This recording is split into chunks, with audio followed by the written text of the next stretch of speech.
Welcome to Building Legendary Leaders, the podcast where leaders leave behind chaos and step into clarity.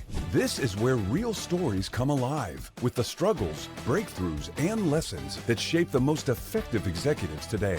Every episode delivers fresh insights you can apply to your own leadership journey. If you are ready to stop putting out fires and start leading with purpose, this is the place for you. Here is your host, Jim Saliba. Welcome to Building Legendary Leaders. Another great episode is in store for you today. We have an amazing guest. He started his career writing C and C++ code deep in the weeds of engineering, which is just like me. That's where I started as well. But now he leads a global team of AI and transformation experts across AWS, helping some of the world's largest, most complex people to operationalize this amazing technology at scale. He built his philosophy around one very uncomfortable belief that great leaders eventually build teams that don't need them anymore. He's a lifelong basketball player and brings the same vision from the court about adaptability, competitive intensity into how he builds teams and how he builds leaders. Today, he's really reshaping how enterprise organizations scale AI, leadership, innovation as the director of expert services at Amazon Web Services. Please join me in welcoming Oscar Rodriguez. Thank you for having me, Jim. It's a pleasure to be here, and greetings from New York City. The weather is getting warmer and warmer. Cannot wait for the summer to be here. I originally grew up in New York on Long Island, not far from the city. I miss access to Manhattan. That's one of the things I totally miss being here on the West Coast. San Francisco is a great city, but it's different. They both have a completely different character to it. New York is someplace on its own, and I totally miss going there, seeing shows, having pizza, real bagels. Yeah, absolutely. Looking forward to see you sometime here in the city, Jim. I'm gonna take you to a nice bagel place. Oh, that sounds great. I may hold you to that. I'm going to be there back in the end of June. So let me tell everybody this. Leadership, as you grow higher and higher, it becomes very lonely, but you don't have to be alone. Leadership is a community. Join Building Legendary Leaders. Listen to us, get some great tidbits. And if you are getting good things out of it, please share it to others and grow this leadership community. So I want to tell you today that we have a great guest, Oscar, who we just introduced. And today we're going to be unpacking why the best leaders eventually work themselves out of a job. Not because they disappear, but because they stop building organizations that depend on them and being involved in every decision. Especially in a world where AI is accelerating complexity faster than leadership systems can ever adapt to. So here's how we're going to unpack it. We're going to talk about why strong leaders often become accidental bottlenecks as organizations start to scale. Why adaptability is becoming the most valuable skill in a leadership than expertise in the AI era. How organizations get trapped focusing on tools instead of real business outcomes, and what it takes to build self-sufficient teams that can think, imagine that, operate, evolve without constant executive intervention. And for those who stay to the end, Oscar's going to share his personal playbook for staying relevant while technology and leadership continue to reinvent themselves. Oscar, sounds like we have a lot to talk about. Absolutely. Looking forward. So tell me a little bit. You've had quite a journey. You started with C and C++. Actually, that's where I started my career as well. And now you're leading AI transformation at global scale in huge organizations. Tell me about your journey, a little bit about you, your journey. What sticks out the most? Well, I can tell you my journey is I started an early career as software engineering. And then over the years, I grew into the different roles as a technical lead, as a program lead, and then as a senior manager. Um, but one of the things that is down for the most part is when I look at, how do I define like a success? In my early career, I used to be very proud of all the work that I was doing as an engineer because, part of my my mental model was I want to have a challenge and I can fix any problem. So, and I was becoming the go-to person for everyone. So, success in my early career was I want to fix a problem, regardless. And people they will looking for Oscar all the time. And then over the years, what I learned that there was nothing enough for me. When I look, my current role, I lead a team, a global team, as you described, expert services. Right now, my mental model is different. Now, my mental model is uh, I'm building a team, and the team needs to be self-sufficient. When I look at my team as per services back in 2024, the idea behind this is how do I build a global team where I can bring experts from multiple areas, technical, not technical business, in a way that those can work as a one single entity, and we can help any customers across the globe. It was not available. It took me almost 2 years to build a team. I recall Jim back in 2024. Everyone they were challenging. What is the value? What are you guys doing different? And I can tell you right now in 2026, the demand is super high that now people are firing to get support from my team. In other words, the way how I define success now is it's not more about Oscar anymore. It's about building a team that can bring value to the business. That's kind of like in a in a in a nutshell how I define success these days. I can really identify with that journey. When I started developing, I loved solving problems, and what was great about software, in many ways, is immediate. You could write a piece of code and you could see it work in minutes. You don't have to wait days or months to see a final product. You could see it grow and change and morph into something over time.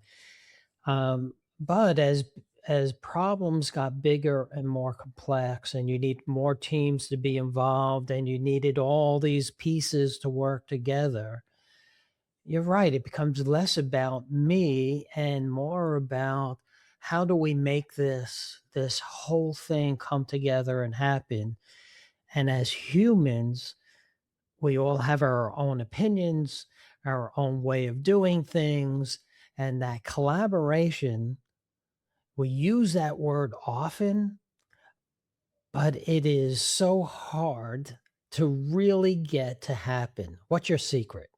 Well, I would say there are three part of the secret sauce. Number one is you have to push yourself to learn something new, and also you have to push your team as well. Like one example is when I'm referring to my team back in 2024.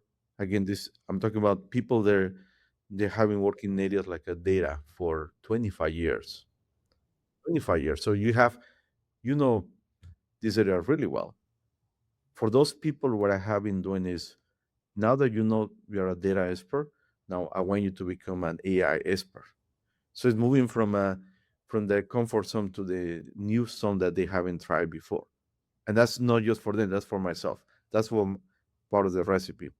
The second part you have to really, what I would call is like when you go to Las Vegas, or you need to make bets. And what I do is I make bets on people and teams. Sometimes those people, they may work, may not work, but it's out of all these different bets you make, is uh, is people, they see the value, and the people that are very they're part of the team. You will see those people growing over time. I have seen people in my team that are coming to me and say, Oscar, thank you for having me in the team. Uh, those people back in 2024, they were complaining, they were hesitant to be part of my team, and now they are the ones that are embracing. They are the ones that are talking about the expert services. So that's the second part of the secret sauce. And the third part, I think, is sometimes you have to also what I would call embrace the leadership by mistake. Is, and what I mean with this, Jim, is sometimes you have to let people in your team to try something, and if they fail, that's okay. You support them. It doesn't mean they're gonna be failing all the time, but failing is a skill, is some experience that everyone we're afraid. We don't want to fail. The reality is, the more you fail, the more you're growing. That's kind of like a part of the recipe that you know, I'm, I'm looking to share with you and the audience. There are so many quotes out there that say, we learn more from our failures than our successes. I mean, there's a ton of quotes, but they all say kind of that same thing. And I realize that so many leaders were all about perfection. So it slows down their decision making because they have to have the perfect data to make a decision. They're afraid to kind of go out there and make a decision that might make them look foolish. So they say very conservative, right? Or they are afraid of failure and they don't make decisions, they deflect it off to somebody else. So they have someone to blame when something doesn't go right. But all these things slow the organization down. So as you are helping these people, they're becoming bottlenecks. They become the what I call the hub because they need to control all the information coming out so they know that everything's going right. But these fears kind of make leaders slow things down. How do you get your leaders to get beyond those fears and actually try something, even though there's a risk of failure? You know, that's a great question. I would say there is only one part that is missing in many of these leaders, and sometimes I can be self-critical. At some point, it happened to me at some point in my career. Leaders, they are afraid of them. They don't trust.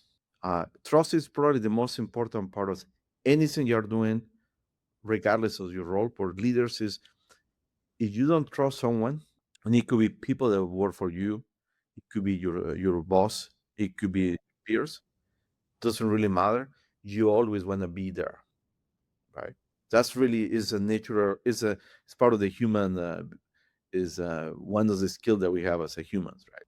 And what I have seen is in many situations, leaders, they delegate. This is just one example, but they want to be in every single email. They want to be in every single meeting, right? That's not really delegation. That's to me, delegation is what I mentioned. Is you make a bet, um, maybe give some coaching, and let it run.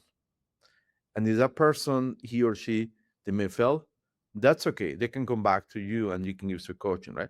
So that, like skill, it takes time to build. It's nothing. There is no training. There is no certification. AI is not ready to support this. So that's something that I it took me many years to build. But is once I realized that was something that I was missing on my part, also it helped me to understand that once you build that skill, now you can go to the next level. And the next level is now you have a team or people that can run the show for lack of turn. Then you can focus on higher value that's really the part that many leaders they don't see is um, uh, and I can tell you right now I'm coaching different people. I'm Some of the people are pretty senior, could be my CIOs, CTOs. Some of the people are very junior because I like to have a mix between those two. And regardless, that's my guidance to them is even if you are the most technical expert, find a way to delegate to someone that can take your role at some point. The same for the people report to me. And here's the reason why is the more control you have, the less chance you will have to look for new opportunities. Yes. Yes. When I talk to many of my clients, I always say you have to build up your people. If you don't have people ready to take your position, you'll never be able to move into another one. So you have to build up your people, and for many reasons. But when we talked, I want to go back to failures for a second. Uh, we have to have them, but that doesn't mean they need to be huge, enormous, costly failures. I talk about experiments a lot. Anybody who's read my writings and so on, I believe in experimenting. We often say, as a leader, let's try this and see what happens. Well, let's run a little prototype and see how it works. But the word experiment, rather than try or prototype, has some scientific connotation to it, right? We have that a scientific experiment has a hypothesis. I believe if we do X, we're going to get Y. Well, now what is the smallest, cheapest, fastest way we can prove or disprove that hypothesis? So even if we prove that hypothesis doesn't work, quote unquote, failure, we did it in a small, purposeful way that didn't create a crater the size of Las Vegas. Yet we still learn from it. Yeah, absolutely. I will agree, 100%. You, I think is the, but I would say, the more I'm looking now, failures back in maybe 10 years ago versus now, they have a different uh, cognition. So let me explain you why. 10 years ago, a a failure was seen as yeah, if you felt nothing is you're not gonna grow, right? And failure will be you won't get a promote, you won't get to the next level. Right now, in these days, because also I'm coaching different people and sometimes even headhunters reach out to me. Companies they are really looking for people they have experience failing.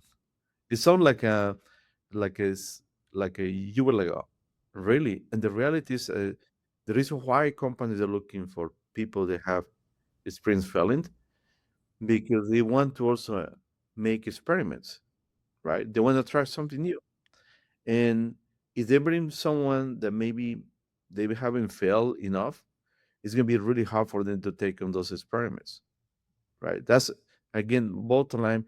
A failures is not just tied to the persona, but also is tied to the business. What is the value that you can bring moving forward? Oh, this is perfect. And I'm going to kind of tie this as we're doing experiments, we're learning from them, we're taking in information, and allows us to make decisions in a way we're building momentum while others are trying to get together the perfect strategy in a slide deck. And this is what leads us to leaders being really adaptable.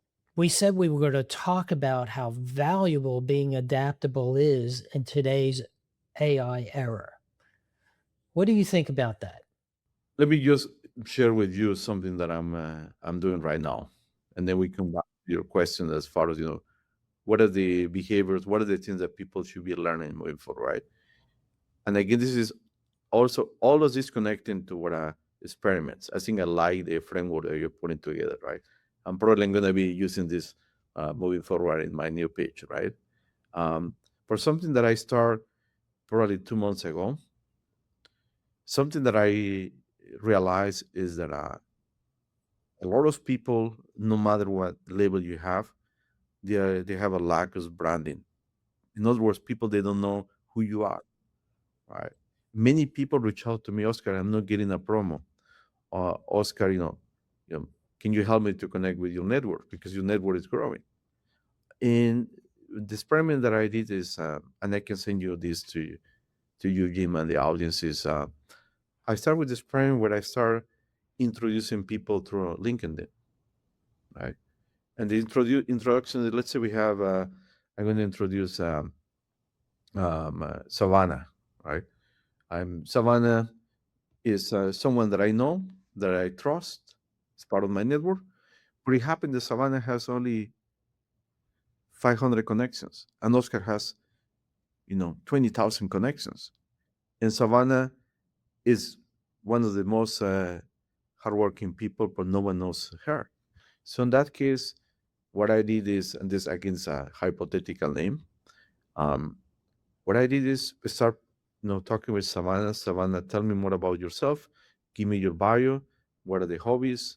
Just something really basic. It's like introducing someone over the phone or in person, right?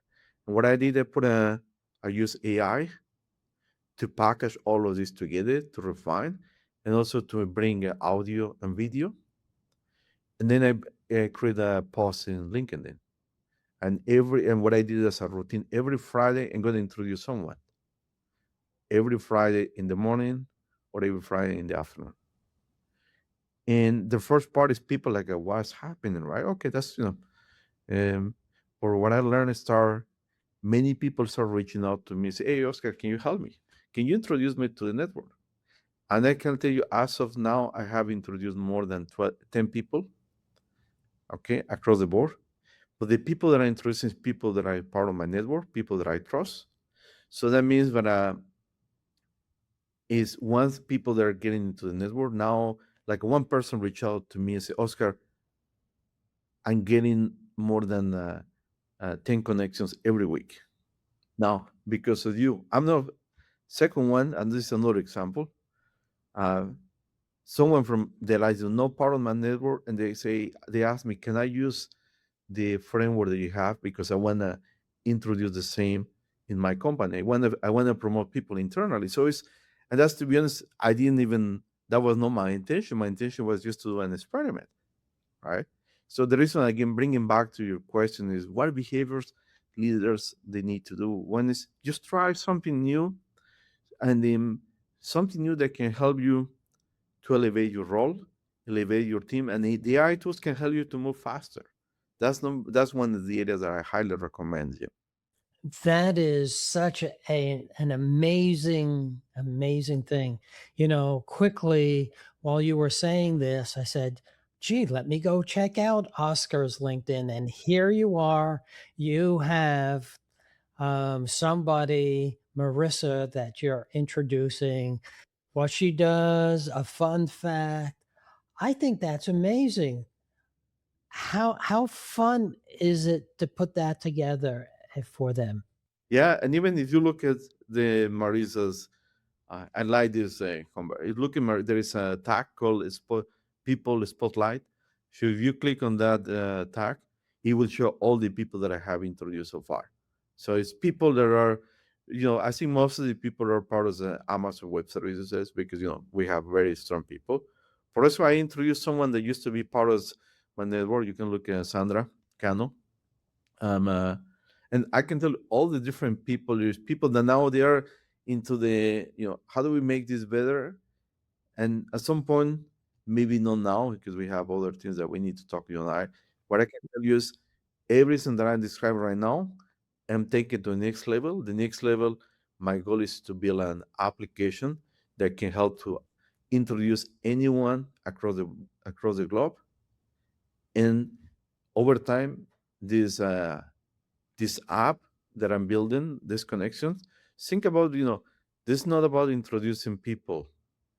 Part of my goal is to start building a network of people that trust each other, right? It's like if I have a problem, if I need some guidance, Am I going to reach out to people on LinkedIn or Facebook? Probably no. Or is I have a network that I highly trusted network, where Jim is part of my network and Sandra is part of my network, and then I have an instant coaching. Probably yes, I'm gonna go there because I trust. This is part of the one of the leadership principles, trust, and that's something that again, this is another experiment. I'm gonna try it at some point. I will let you know the outcome. It may work, it may not work. It's a great experiment. I love it. And it really ties into your core message around trust. You know, when you first said trust in our conversation, the first thing I thought about was Patrick Lencioni's five dysfunctions of the team. That the bottom part of the pyramid is all about trust. And without trust, you can't build teams, you can't build leadership. Um, and one of the big things that I see happen a lot is we kind of skip over that and we get trapped into, well, there's a new tool. Let's do a tool and that's going to fix our problem.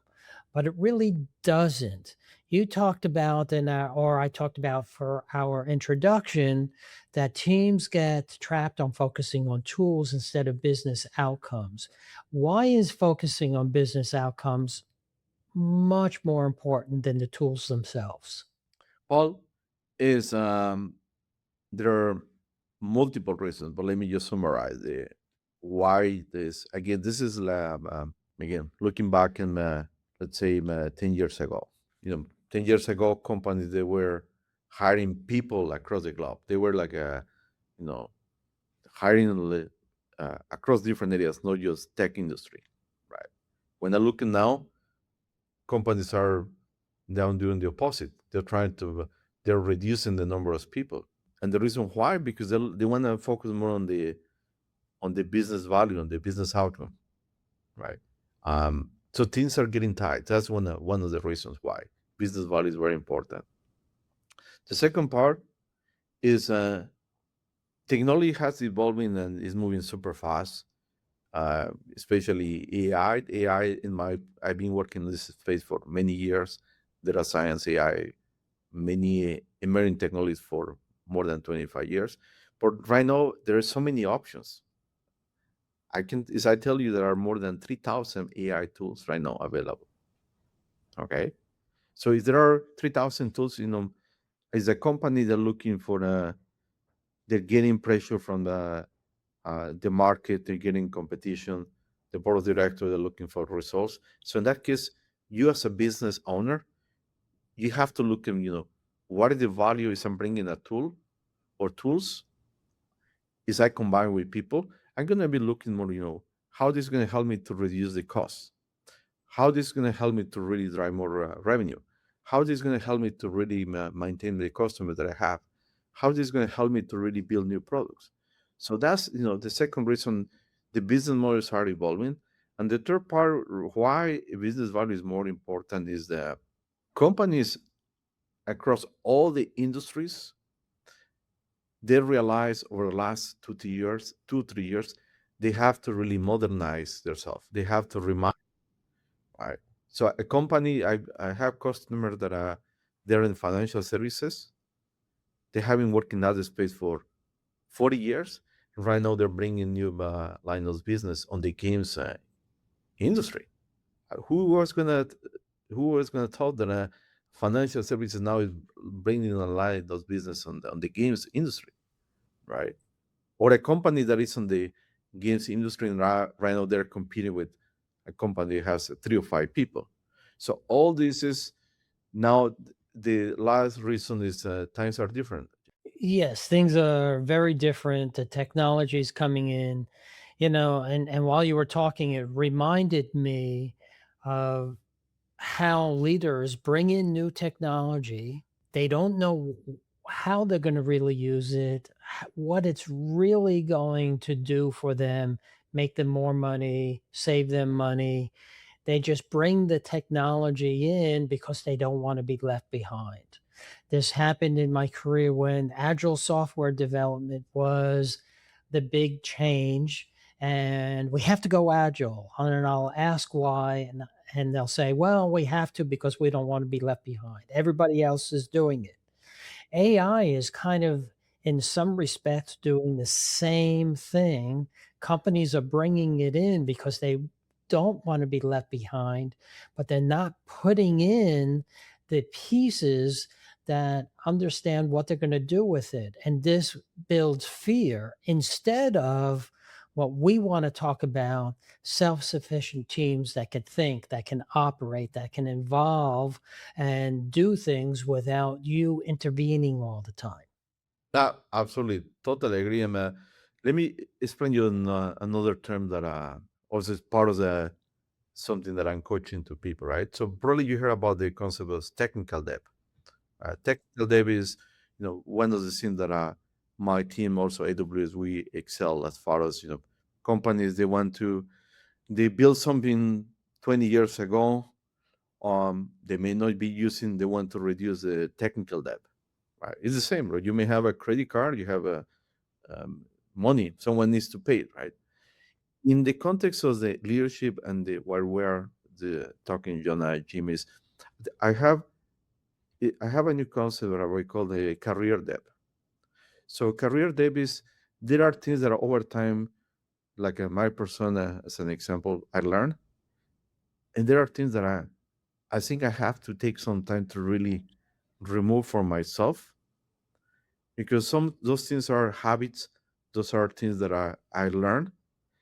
It doesn't mean that I learned I have to use, and part of the challenge is I don't remove those from my brain for lack of term, it's gonna what's gonna happen is it's not gonna help me to move to the next level. So therefore, what something that I highly recommend to the people I'm mentoring is take some time to really just rewind yourself. Look at what are the things that are helping me to the next level. What are the things that I need to stop doing? And really be self-critical. That's really the answer. Be self-critical.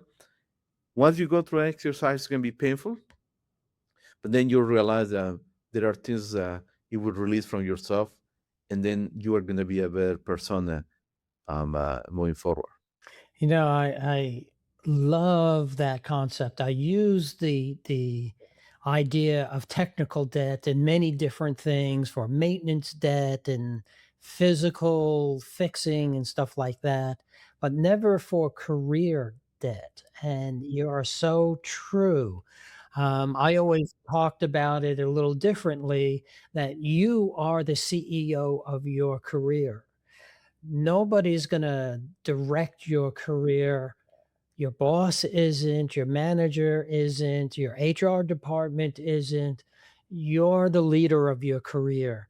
And if you want to stay relevant in your career and grow your leadership, I love the concept. We have to think about your career debt and how are you managing that debt and how you're going to pay it down. So we said, though, that you have a personal playbook to stay relevant in technology and leadership while reinventing ourselves. And you talked about it a little bit. Why don't you tell us more?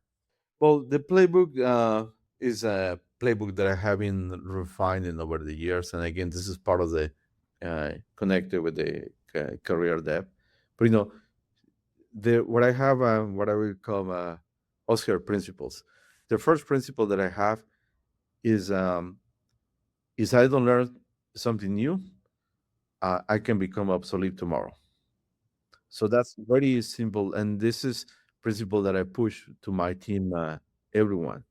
And what I mean with this, especially right now, is for myself, is I'm going to be pushing my team to learn something new. I have to be ahead of the game.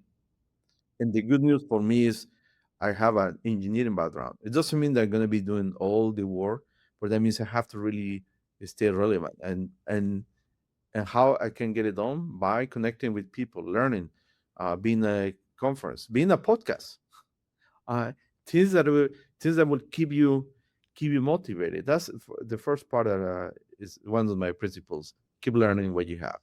The second one that is part of my recipes is the role that you're playing today the skill that you have today is not really your superpowers.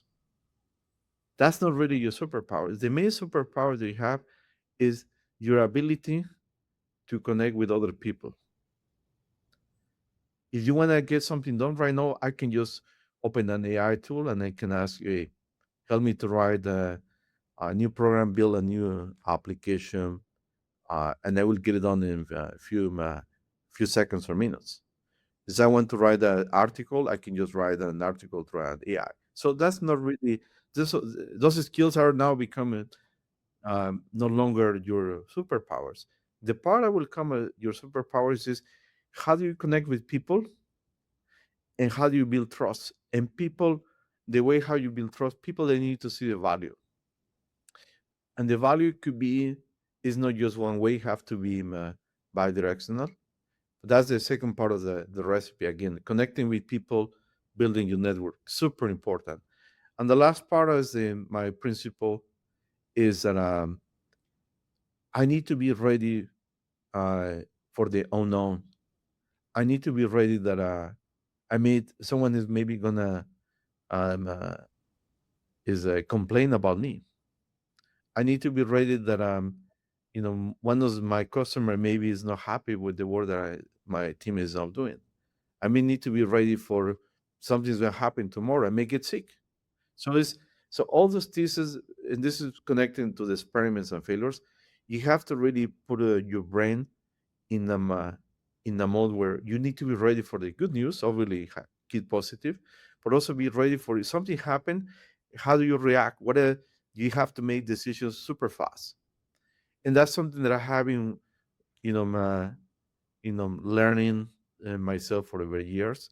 And in the analogy I would make, think about like everyone talk about Gen AI, agentic AI, all of these machine learning models. That's how the machine learning models they work. The first one they didn't work. They learn over time, and for me it's the same. I feel I will say like my Oscar model is something that I've been learning, coaching myself, and is that 100% perfect? No, there are things that are I still learning. Right, that's kind of like my mental model is how do I behave, Jim. Well, that's I wrote took notes. Everybody, I tell everybody in these podcasts, be ready with pen and paper because you never know when that nugget is going to come out. And I wrote this down. Number one, learn something new. Number two, skill. My skill today is not my superpower. It's building connections with trust. And three is to be able to respond to news quickly, good news or bad news. And then I loop back up to learn again. Yeah, absolutely. And here's one last one that I think also is super important. And it took me again many years to learn this. You have to really, no matter what role you have, it could be the CEO of the company, you could be the highest level. Keep humble. Don't, and that's something that I, for myself is that's something that I over the years that's something I put as my principle. No matter what, if I'm now the director for expert services, if I'm gonna be the whatever role is gonna come in the future, no matter what, keep humble, and people are gonna see you. People are gonna reach out to you because they see you're open. You can listen to them. Listening is really important in this context, right? I have seen many leaders once they move to one level, they don't want to talk to the people they met 10 years ago. They just want to keep talking with the highest level. That's really important in my opinion, to have that principle very strong. Learn, connect, respond to good news or bad news, be humble. Great advice. I'm going to switch gears, Oscar. Let's get to know the real Oscar. Where'd you grow up? That's the I like how you frame the real Oscar. So let me share a little bit about myself, right? I grew up in Mexico City, so I'm from Mexico. I moved to the state more than 23 years ago. So for most of my studies, all my bachelor in computer science, I did it in the UNAM in Mexico City. And you know, I was part of a traditional Mexican family. We have many siblings. You have probably parties every weekend. Um, uh, my mom was a housewife. She was always uh, kind of like cooking the best dishes for myself and my brothers and sisters. Right? She passed away last year, but but she's still with me. Um, my dad, he was a mailman, so and and the reason why I'm sharing this, there's so many things that I learned from them. But one thing that my mom told me when I was a kid, right? Just don't give up.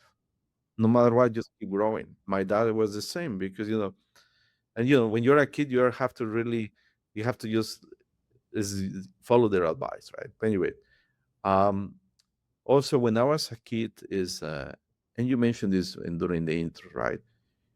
I was looking for what is the hobby for Oscar.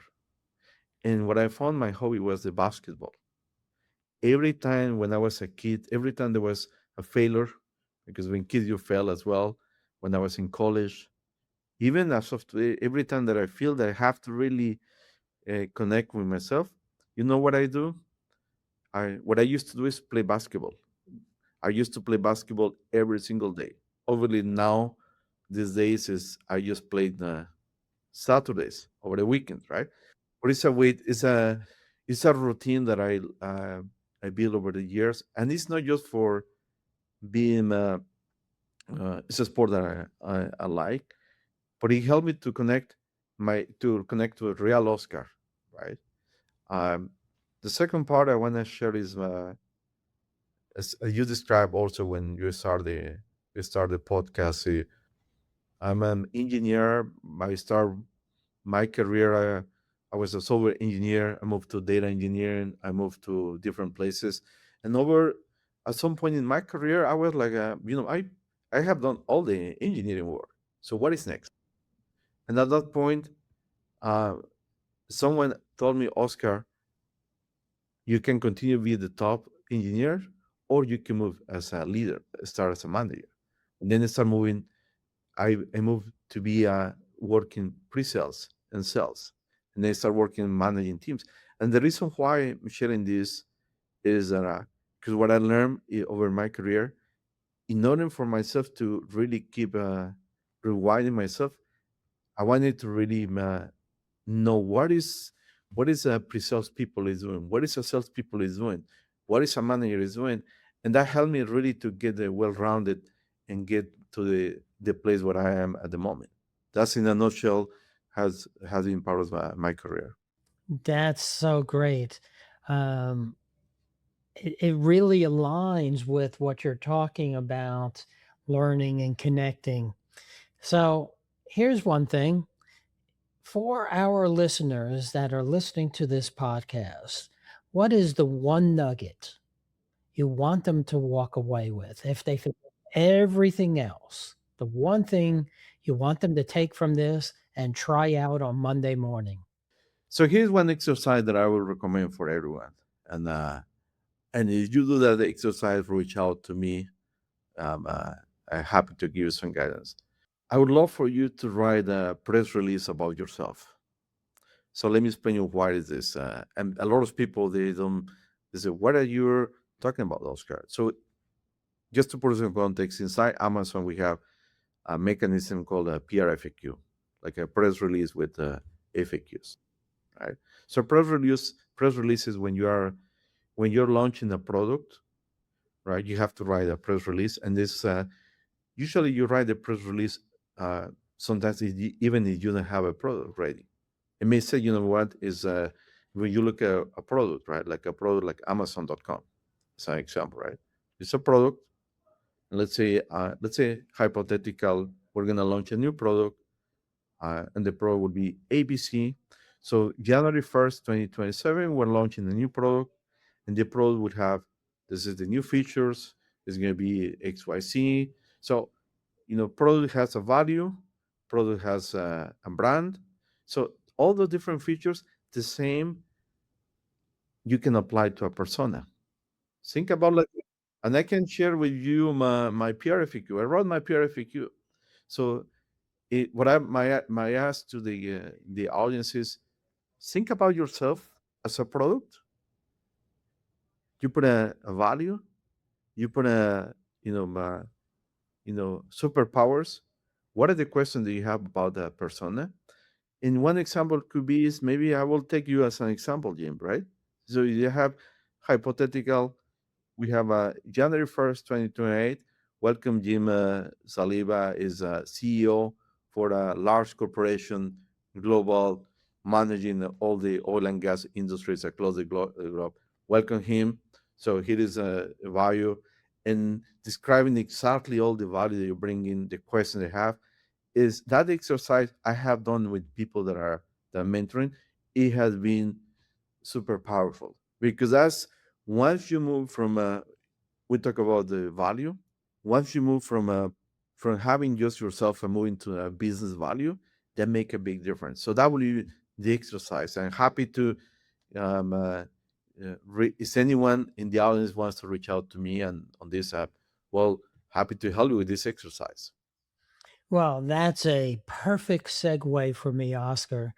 If somebody out there wants to talk to you about writing their PFAQ, how could they get a hold of you? So they can reach out to me, probably the best way from LinkedIn. So I'm Oscar Rodriguez. I work for AWS as a director. Reach out to me. I will. Second one, as I mentioned to you, I'm going to be launching a new app. This is just as far as connecting people, how do you build trust. And I would love for people to really try the app and give me their feedback. Last one is, something that that you mentioned, Jim, is trust is very important. So I would love for anyone that is listening, watching this podcast, is connect with you, Jim. The first time you and I we met, it was incredible. That's the reason why I'm here. We're building the trust. So I think is anyone in the audience reach out to Jim, is you will be pleasant surprise of the knowledge that Jim has to bring to everyone. Thank you very much. This has been a great conversation with you. I could go on all day, but we're going to have to end it here. Oscar, thank you very much for investing time to talk to us. Everybody, go write your PFAQ or talk to Oscar about it. This has been another episode of Building Legendary Leaders. Building Legendary Leaders podcast requires more than a conversation. It takes action, research, and collective wisdom. If today's episode resonated with you, we'd love to hear your insights. Join the conversation and help us shape the future together. We'll be back with more stories, strategies, and real-world solutions that are making a difference for everyone. In the meantime, be sure to subscribe, rate, write a review, and share it with someone you think would benefit from it too. Thanks for listening, and see you on the next episode.